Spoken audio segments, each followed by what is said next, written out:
Welcome to another episode of Innovation and the Future of Pharmacovigilance, a podcast series brought to you by Trilliant Talks. I'm your host, Indy Alawalia, and I'm delighted to navigate the dynamic world of pharmacovigilance and risk management with you. But first, a quick disclaimer. The opinions expressed in this episode are solely those of the individual guest and do not necessarily reflect the official views of Trilliant Consulting or their own company. We're all about fostering insightful conversations here at Trilliant Talks, and we want you to know that any product, vendor, or service mentioned does not imply an endorsement. If you're seeking professional advice for specific situations, we encourage you to go to our experts. Please remember, this podcast content is meant for informational and educational purposes only. Now, with that out of the way, let's get to today's show. Today, I'm absolutely thrilled that we have Thomas Kuckuk, who is Head of System Operations Management at Novartis, as our guest speaker. Thomas, welcome to the podcast. Welcome. Thanks, Indy, for your introduction. Much appreciated. Great to be here. Thanks. So let's start with the obvious question. How did you get into PV? Yes, so actually I studied medical informatics and got interested in the topics of databases in this kind of medical area during my studies. And one obvious option for me was entering the pharma industry right after I finished my studies. And started with a small startup CRO at the time, and was working more in the space of clinical databases, so electronic data capture early days, and had only some exposure to safety at that time in the CRO. Did that for a couple of years, and then was interested in joining one of the bigger corporations, which were our customers at the time, in the CRO.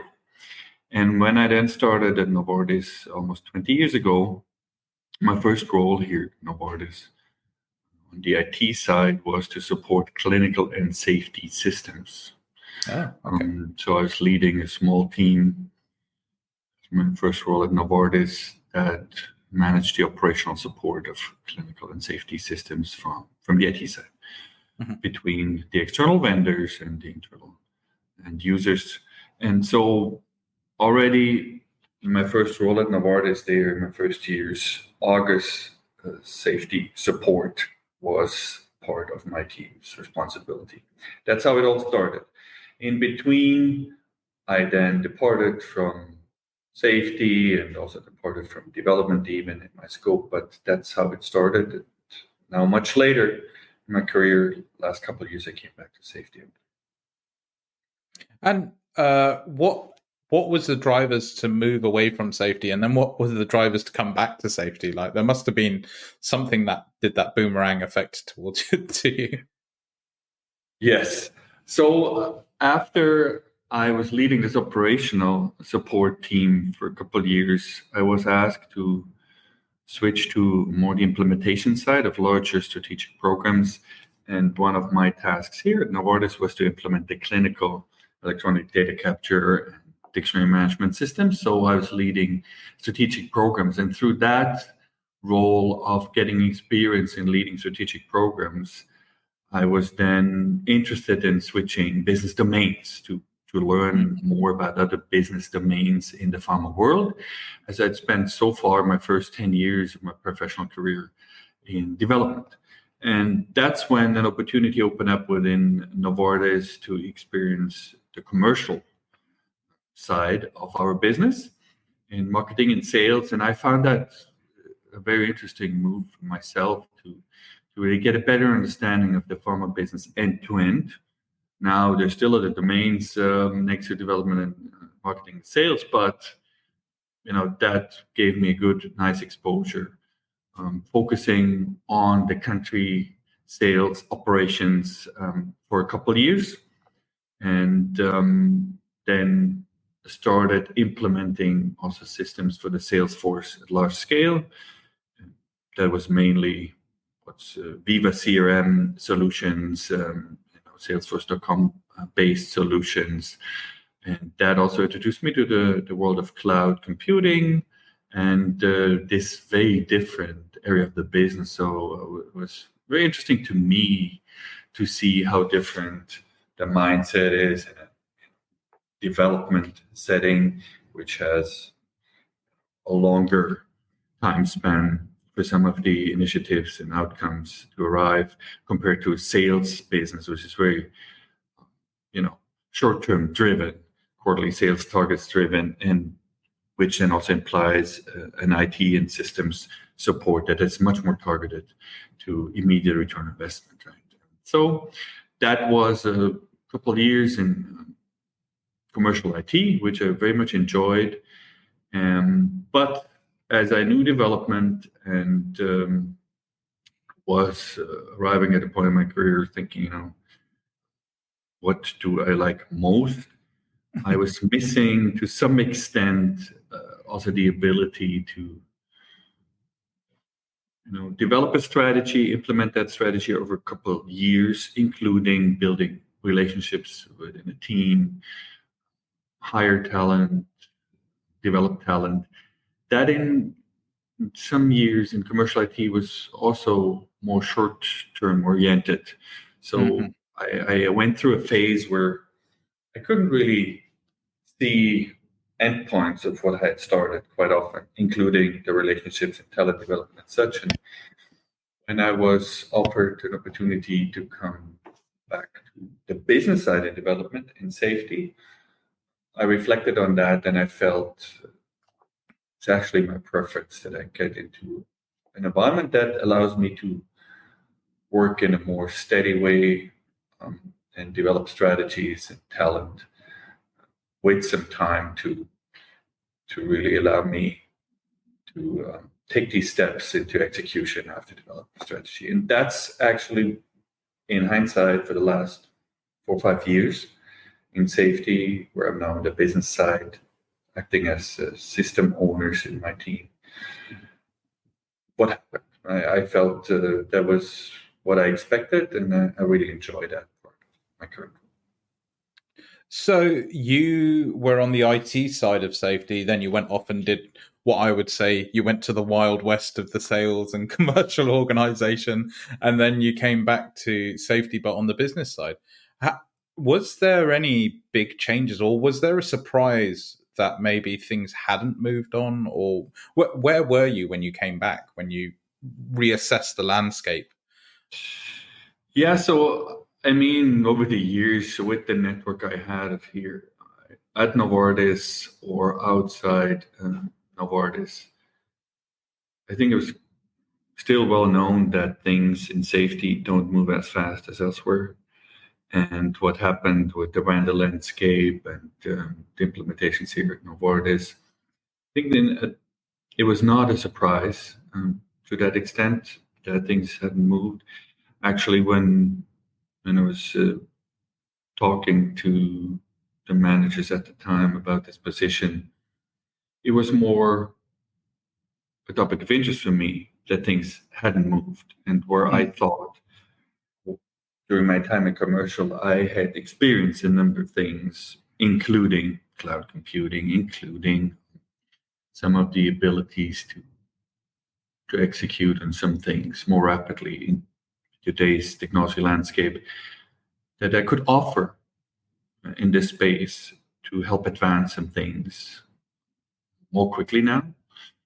So I was seeing a fit between the need and the desire that I heard from the business team here and my experiences. I had development expertise from the past. I knew quite a bit about the business domain, but I also had experienced a system implementation side that was quite different from what I had experienced myself before development. So I felt it's actually a good matchup for me to bring some of my experience back. And there was quite some openness here on the business side to bring me into this position to leverage what I had experienced through my years in commercial. Yeah. Did you find a difficulty when coming back into safety compared to other vendors in other areas of the industry, with maybe a difficulty in trying to push the boundaries with implementations. So, for instance, maybe the speed of implementation, or maybe the quality of implementations. Is there such a significant difference between the commercial and the sort of safety side? I think there's a very significant difference. At least I experience it like that. But that's not a difference that is driven by one single reason, right? I feel the mix of different reasons lead to an environment that has to be also very different in safety. We live in a very regulated, highly regulated space, where compliance is a number one concern. We had some of that in commercial, of course, as well. Everything in pharma is regulated, but it's not even close to be comparable, in terms of how much we focus on inspection results, external compliance, but also internal compliance and safety. We're still managing a liability here in safety, and that has to translate in a certain mindset and a culture to be able as an organization to fulfill that, right? So, of course, I feel surrounded by individuals in the safety world that enjoy also working on tasks like complying with regulations that sometimes sound very reasonable, sometimes not so much if you talk about highly specific local regulations that deviate from what you would consider a common good standard, things like that. So, of course, then certain requirements drive a certain culture will lead to certain individuals finding a home here. So I think it's a given that objectives that you might aspire to, like quick innovation or rapid change, is not necessarily immediately compatible with the culture here. So I found a switch. On one hand, if you come from a fast-paced environment like commercial IT, it's a bit difficult, because you also would say, I have a number of ideas. I can immediately project some, future state when I think about some things. So sometimes it's a bit difficult that you cannot progress on that. On the other hand, I also felt it's not that there's no inner logic of that environment, if you know what I mean. It's like, I can sense that the culture we experience in safety is driven by the needs in this environment, and you need to accept it, right? So, if I can use an analogy, we lived in the US. I moved to the US working for Novartis for 6 years. So I'm now based in Basel, Switzerland, and then I moved to the US for 6 years and came back. And it's a bit like also what I experienced there. When I moved to the US, there were so many things that I liked more about the culture there than where I came from. But then also I missed some things that I didn't even realize how dear they were to my heart when I was living here in Europe.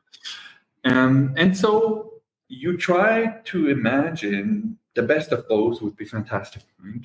So whatever, in the US, people are very much approachable, open. Everybody talks to you when you're in the airport. I remember when we had kids, everybody would approach us and you have a quick chat. Here in Europe, much more difficult, right? And I was like, wow, that would be fantastic to have such an open, approachable culture here in Europe compared to the US, right? But then after some time, I was missing some of these really deep friendships that go really deep, and where I felt in the US, some of these relationships just stayed at a certain level, right? And everybody was okay with it, and there was no desire to go much deeper in some of these relationships. So then the dream was, let's combine both of these advantages. Right? But you need to accept it that certain, mindset, a certain expression of a culture is only possible in a certain system, right? How it's presented to you. You cannot force everything. And it's similar here, right? I fully understand that I cannot force it. And from that angle, I would not say it was difficult for me. I needed to consciously approach it. And if I want to drive innovation in this space now, I need to understand the rules of the game here. And therefore, I would not say it's difficult. It's a challenge. You need to adopt it, and you need to see how much can you push these boundaries, which I'm inclined to do because I experienced some other things that are possible. So, but it's fully understandable for me what the rules of the game are and why it is what it is in this setting. And do you think the last 18 months has changed your perspective? Because quite frankly, with ChatGPT specifically, there's been this absolute unbelievable shift in risk taking. And it's gone from zero risk taking to, let's risk everything almost. And within the industry, there is this, there's a British expression saying it's Marmite. You either love it or you hate it. And there is this big sort of cavern at the moment of people who love AI in PV who are taking these risks. And then you've got maybe the more traditional approach of, oh no, we hate AI because you are taking risks. How has the last 18 months been with this massive change?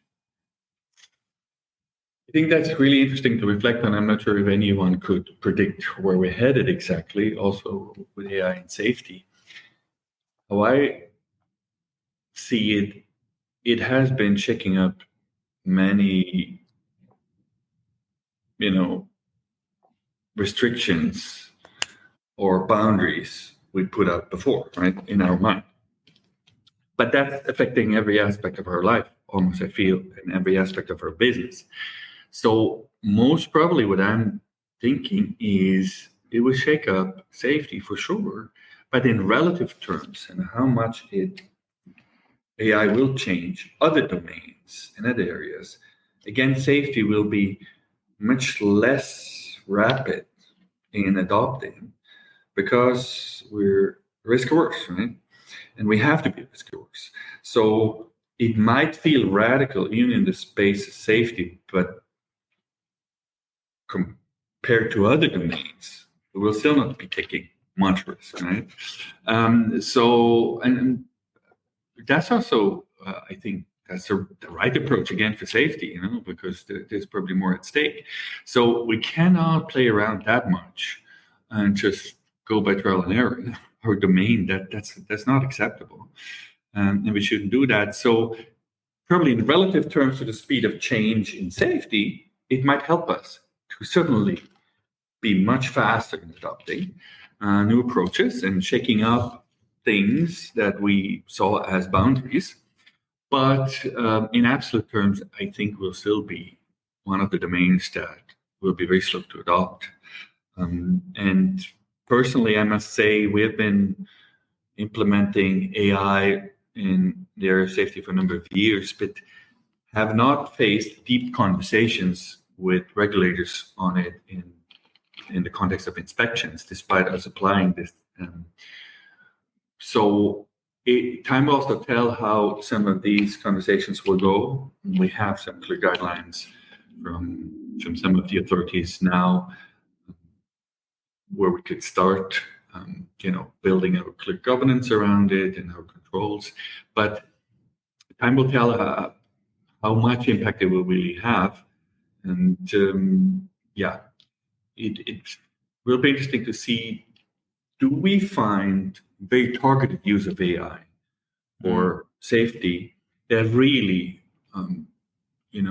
gives us that significant improvement in a very short period? Because I still see that there's sometimes confusion between automation and AI. Correct. That some application of AI is considered a fantastic use case, but literally it's just the usual automation. If you look under the hood and which should be applied, but as a consequence, such application of AI or whatever that then being called AI is not going to change things dramatically from what I see. And so we really need to invest our time to assess these use cases carefully and pick the ones that really allow us to make significant jumps quickly. I think there's two other things off the back of this, which is one, with the increase, or like I said, the last 18 months specifically, there's been the vendor market for software has been very volatile. I mean, we've had the same sort of guys there, but let's be honest, it's been heavily volatile because of the new technologies. And secondly, I don't know if you feel this, but I feel this as a bit of an outsider.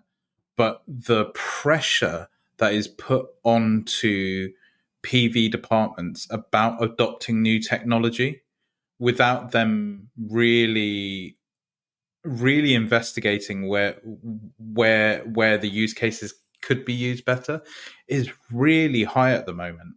I don't know if you felt these two things.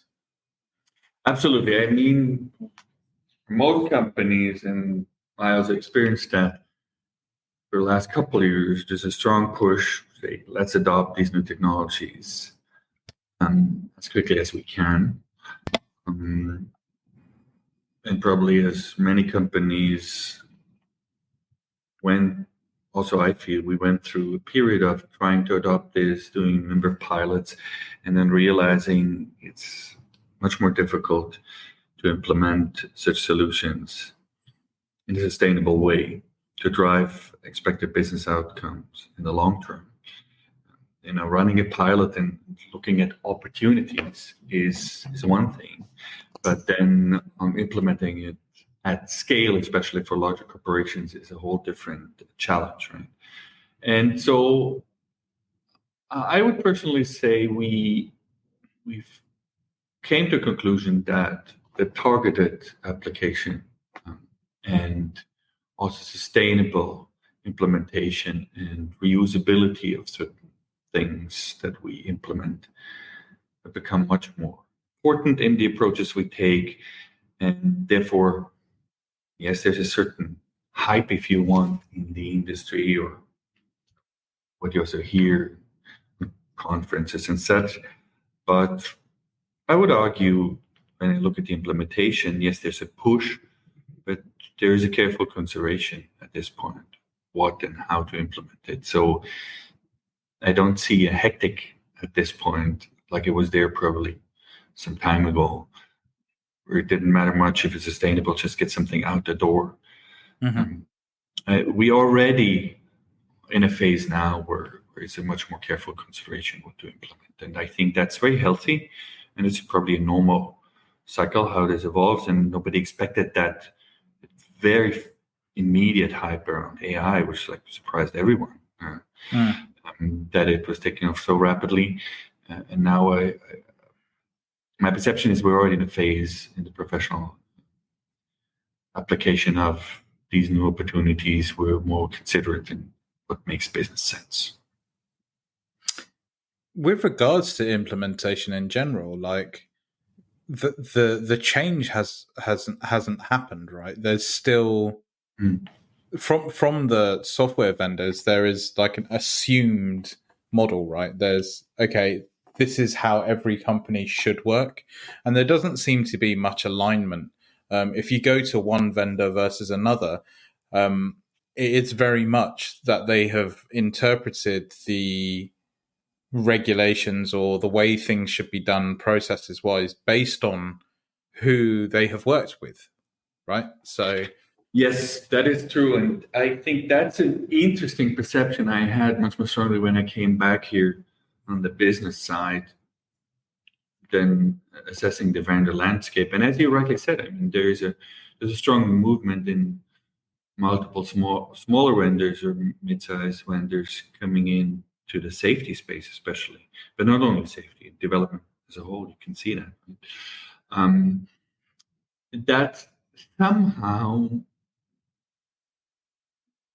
when corporations like us came to the conclusion, especially in safety, we don't need a highly specific business process for us because we don't see this as a competitive advantage to differentiate us in this domain. Mm-hmm. We're happy to adopt industry standard, off-the-shelf best practices. Someone must come to a conclusion if you look at the offering that industry standard, off-the-shelf best practices doesn't really exist. No, you're correct. No, we have a regulatory standard which defines some outcomes or endpoints. And how do we get there? We'll say with our processes that are more internal. There seemed not to be a desire to harmonize and standardize that. And as you said, I think the perception is wherever there was a willingness to invest in a certain solution with a certain vendor, companies try to make that option successful for them in their environment. And of course, the best they could do almost was like make it fit what they saw as the standard from their perspective, but that's always influenced by your way of doing things and the ecosystem that you need to respect, like integrations you have, other standards you have around it, be technology standards or be data standards, architectural standards. And so I feel it's a bit surprising to see that has been going on over so many years. When you take a bit of step back, I just come from the World Drug Safety Congress in Amsterdam last week, and you look all these vendors in the space and all the very capable people, many conversations with individuals that have great degree of solid experience, the business and technology side and regulations and business processes and all you need. But then you look at the results, what this group of people, which is in safety not that big in the end, right, has achieved, it's not, blowing me away if you look back, right? Because it seems to a certain extent that unfortunately, all those talented people have been asked to invest themselves again in reinventing the wheels and doing the same things over and over again.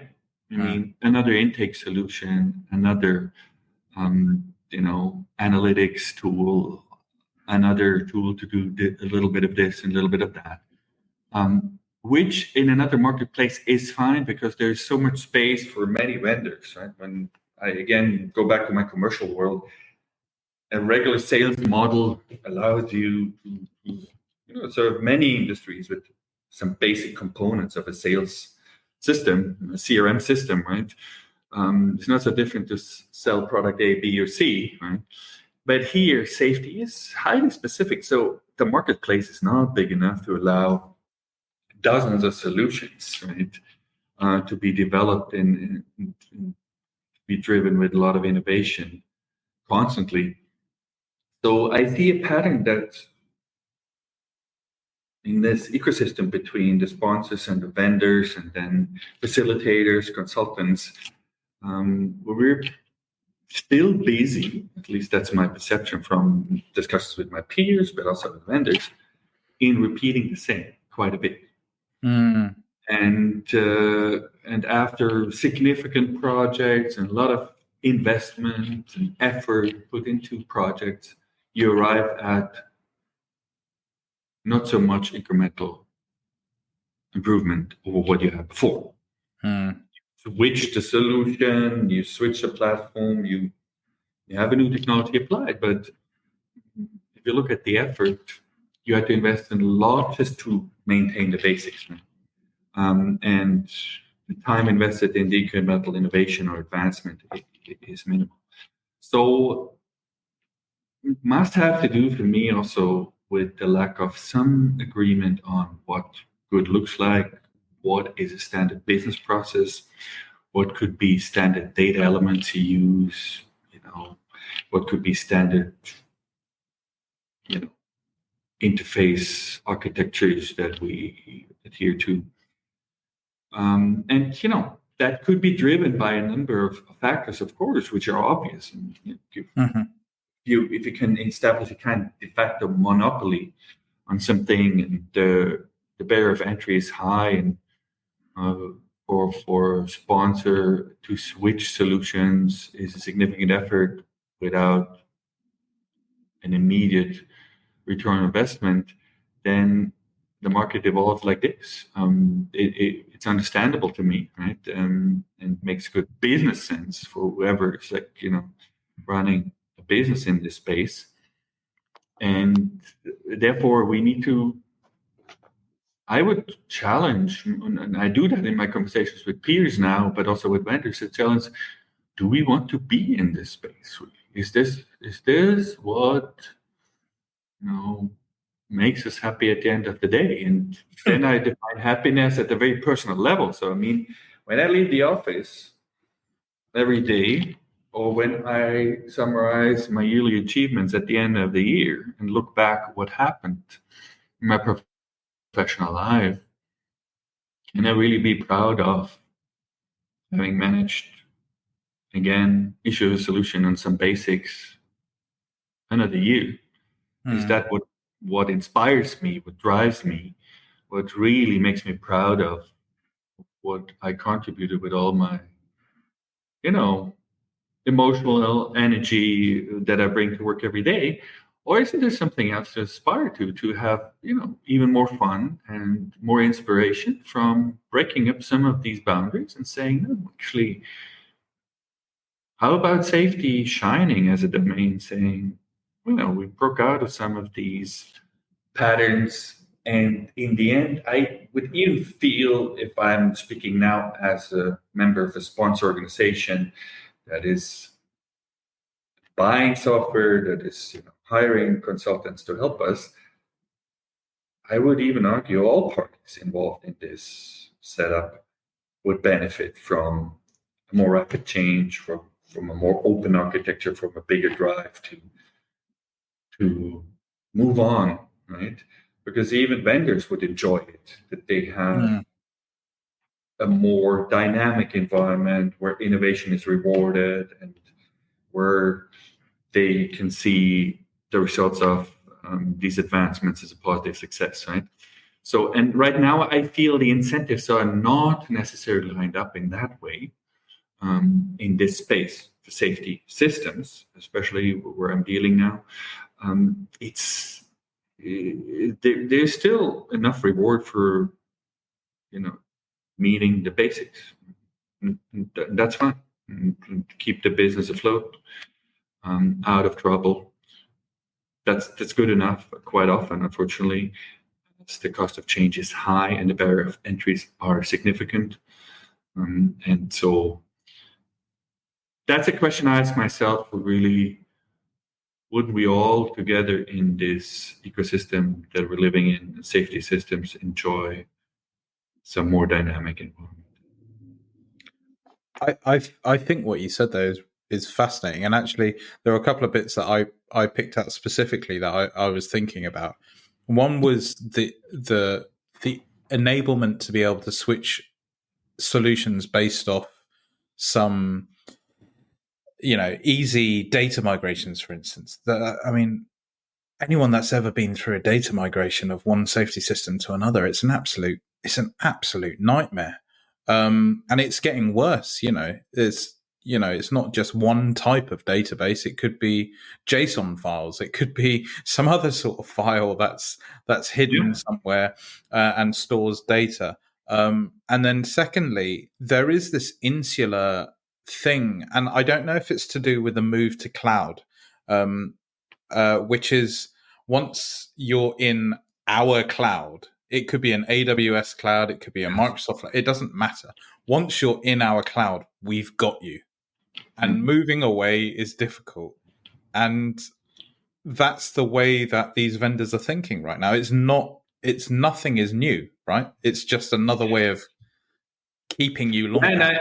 And I mean, that from a vendor perspective, I think seems very obvious to me. As long as you can keep your customers hostage to a certain extent, you would do it. I mean, that's the rules of the game. I did my MBA later, when I was in the US, and you learn that in school. How you can define the market and how best you can create a kind of monopoly-like situation and lock the customer in. And that's a fair business model. That's we need to accept that. I think that's fair. But on the other hand, we all know that is stopping the urge to innovate and to challenge yourself. And if we mean what we say, especially in an area like patient safety, we want to do our best for the patients. And you hear it in every patient-centric, patient safety conversation, and we all want to be there. I mean, that standstill that we experience in some way in this domain is not acceptable. I mean, that's not compatible with our desire to do the best we can for this ecosystem, for the patient. And if it's only like saving money in pharmaceuticals, that's also an important aspect, right? And where we should consider it's not just acceptable that we say, okay, safety costs X, that's just a fixed cost. It's nothing you can do about it, right? And you have to pay for it. If you want our drugs, you have to pay for it. I mean, it's not fair. We should stay on our toes, but that is what the market gives us. So I think, in general terms, when you want to have that market working well, on one hand, rewarding these investments by steady revenue for companies that invested, like vendors that invest, they need to have a revenue stream to allow them to make these investment decisions in the market, right? That's fair. They need to be protected in some way. On the other hand, you want to have some competition, some challenge to drive the innovation. It's very classical, basic theories of the marketplace. So apply this to this space, I would want to fight for, at this point where we are, we need to try to find a model that is allowing the market to be a bit more competitive, in the sense that this innovation can really happen with real options. And what I mean with that is, yes, I have today options to patch on smaller solutions to some core system, or to make up some deficiencies in a core system that I have with, the customization here and there.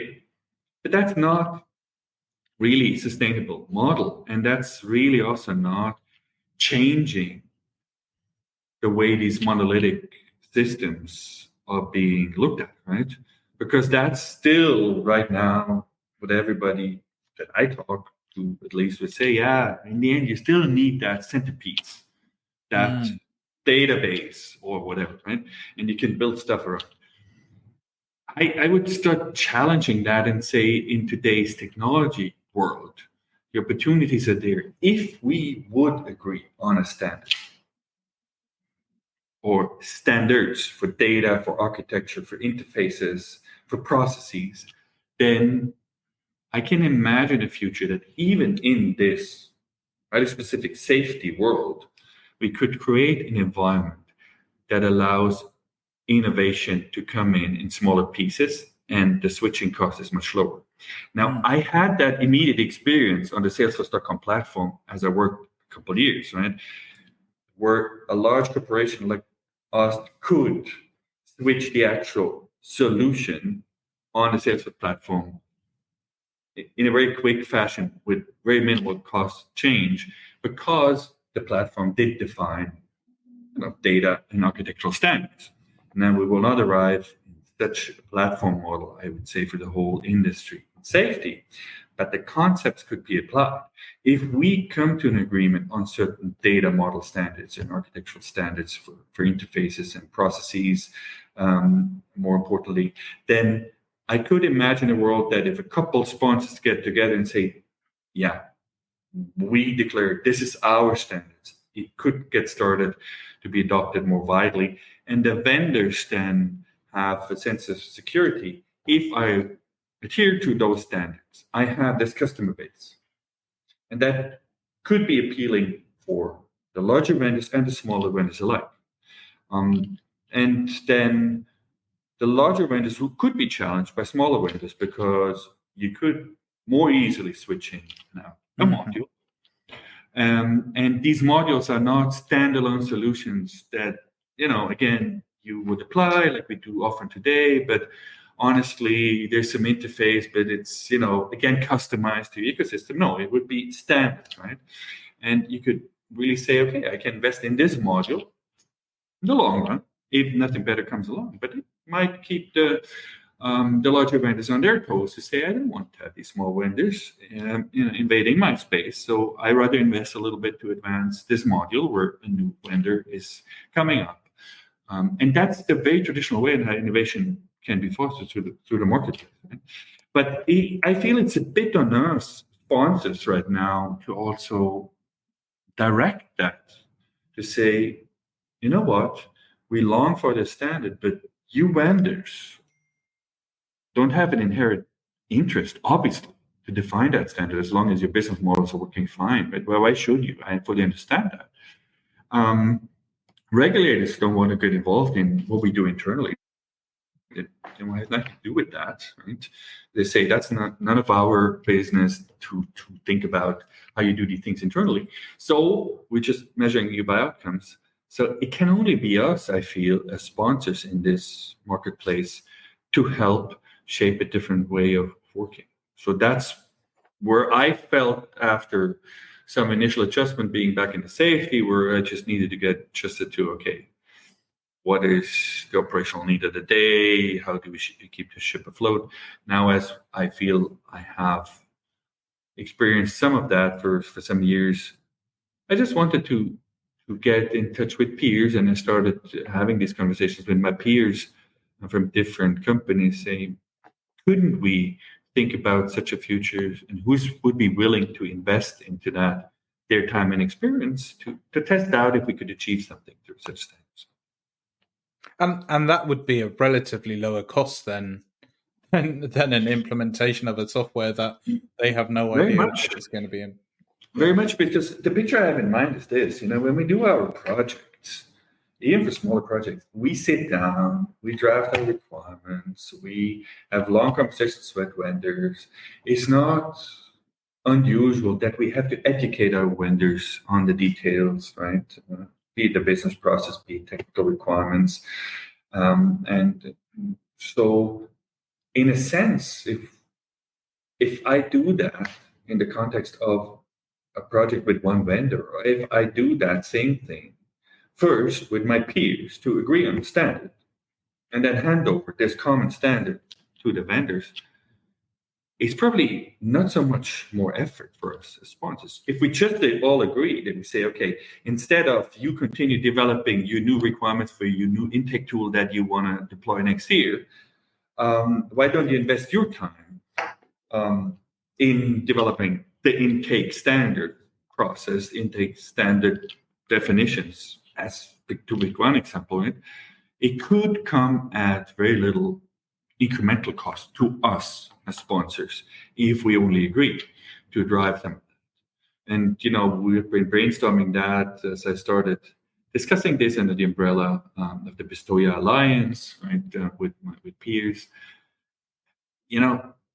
We had this idea already that's like, if we just start pooling what we have already, all the requirements documentation, process documentation we already have, which, for instance, in our company, I already checked from the legal perspective, there is no constraint sharing that in a safe space, which, for instance, the Pistoia Alliance would allow us to share, because there's a legal framework around it. This is not, some confidential information we hold in our company. We can share such general requirements.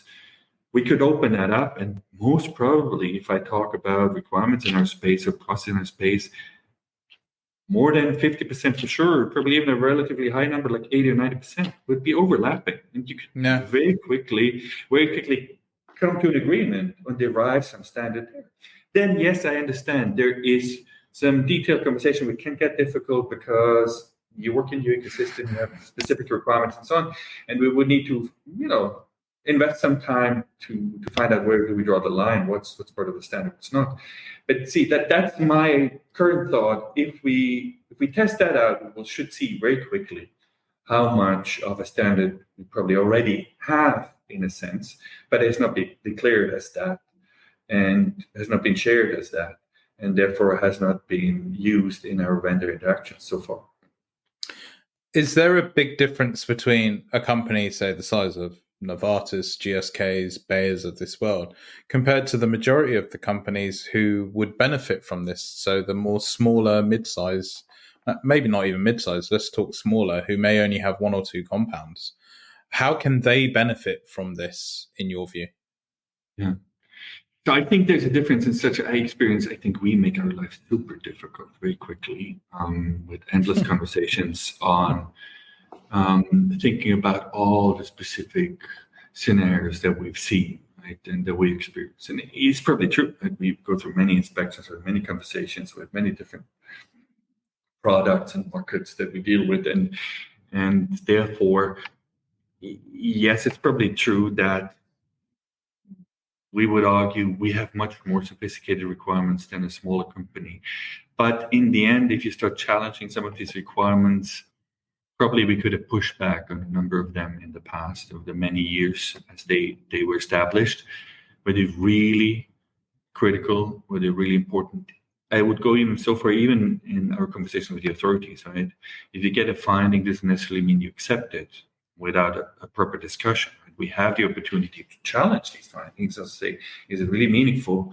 And is there no other way to meet the expectations there than just implementing another special requirement for a special scenario? So I think actually looking at the needs of a mid or small size company compared to large corporations would be very healthy and helpful for us also as a challenge as larger corporations say, okay, what is really required on top of what a smaller company also needs? And there is some requirements for sure, but I would challenge myself.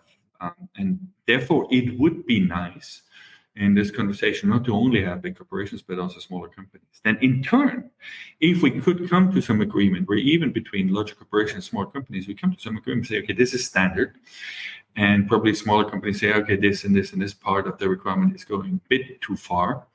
But we can still agree to it, then I think it should enable smaller mid-sized companies very much to adopt standard solution off the shelf much more easily than it's done today. That would be my hope, because the critical issue I see also for us today, I might get a system off the shelf with some functionality pieces there and lots of options to configure and then openness to customers. But if I ask a simple question, can you give me this standard process off the shelf and the corresponding standard configuration implementation that you kind of can do with the press of a button if I don't have any other needs expressed? I think you cannot get that. At least that's what I'm hearing. Right? Every such implementation comes with quite some effort. Yes, I know there's companies out there that have developed some standard approaches, standard configurations and such. But when it comes to the process side, it's quite difficult. So if we would, as an industry, start agreeing on some of this, I could clearly see that every company, regardless of the size, could immediately benefit from that. Right? And then even for smaller companies, they might have reason to switch providers. I mean, there's many reasons why you need to switch a provider. If it's only that provider has some difficulties and stops their operations or whatever, right? So you might have other purposes to switch a provider. Even there, then you would benefit as a smaller company if there's a standard established in the marketplace that your switching cost is very minimal, which in relative terms can be very significant cost for a smaller company. Right? So I think there should be something in it for every size company. I see. I think that's very refreshing. I think with these big industry sorts of alliances or, sort of things that go forward, that there is very much a skew towards the bigger organizations. But you're right. At the end of the day, if you can find a way that smaller organizations who are actually going to get the benefit of what you're doing, they're more likely to gain more benefit from what you guys are working on, because for them it will be less, they've got more important work to do. They don't need to sit there worrying about if an intake system is truly going to hit all their requirements. You're right, they should be able to know, yes, it will. We just have to pick a provider. And I think that's fascinating. And also, I don't see in our ecosystem that we're living on an island as large corporations. That's not at all true, especially on safety. I mean, we have hundreds of license partners as a big corporation that we interact with on a daily basis. We acquire products and licenses in a regular fashion, or we divest, right? So all of these interactions we have with other companies of any size, and we have that as a large corporation, any size company, should be facilitated in the safety space through such a standard. Because data migrations, data exchange, any kind of interactions, even agreements, right, that we sign, all of this should be easier to agree on and execute, and less of an overhead cost if we want to execute these business decisions, right? So it should facilitate that. So I see a win for all parties. And in the end, I could see that probably some bigger vendors might feel, I don't want to say threatened, but they might ask the questions like, what would that mean? And would we lose our ability to monopolize some of this? And I mean, it could be, but in the end, I still feel if a vendor is good in this place, actually, they have a much easier way to reach customers as well if they provide a good solution. I mean, if they have a good solution and they claim they have the best in the marketplace, there's nothing to fear. It's actually a positive for them as well, because the entry into a larger share of the market is easier if the standard is there. So a good solution will be rewarded no matter what. And as we hear from every vendor, they think they have the best solution. So if they really believe that, then they shouldn't fear. So, I mean, it's easier said than done, probably, for some of these vendors, because internally they know what deficiencies they're battling at any point in time. But you know what I mean? That's if they really believe they're innovating and they're advancing, that's a plus for them. And I would hope that the marketplace develops to be very diverse. And I hope that we land with a number of very good vendors still, in future as it is today. And as I said, I truly believe when I have these conversations, especially with vendors, they're very smart and talented individuals in these companies that often I feel also on purpose work for smaller companies, because that desire to move fast and innovate and do something quickly, which they're given in that space with smaller company. Only that what they're being asked to do is to reinvent the wheel very quickly and in new bright colors, in a new fashion. And they enjoy that, but it would be much more beneficial for everyone if they would be asked to crack the real innovative, tasks more on the edge. I think that is absolutely spot on. And now we have to come to our final question, a question that I ask in every podcast, which is, Thomas, what's next for PV? Yeah, that's a very open question.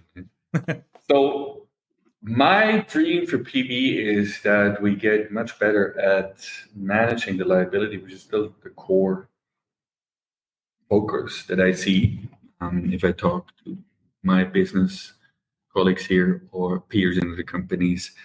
Let's try to get better at managing the basics and the liabilities in a much more efficient way, that we free up our time at an individual level for our bright minds to focus on some real fun innovative space. And I think it's our own decision if we want to do that or not. And so we all can decide individually, do I want to improve the management of the basics, the liability aspect, to an extent that I can free up my own energy, my own time, my own focus to spend more time on the future looking stuff. And if enough people do that in the PV space, which at least from the conversations I have with a number of peers, I get that people want to do that. They're inspired by the opportunities provided by technology, but not only technology, but also especially technology. Then there should be a real fun space to play in. And I'm really happy that I can be part of this community. I'm looking forward to great partnerships and relationships in this space, and hopefully to some significant innovation happening in the coming years that we can all be proud of as a whole ecosystem of vendors, consultants, facilitators, and sponsors. Thomas, thank you for this conversation. It's been fascinating. Thanks so much, Indy, for having me. It was a pleasure.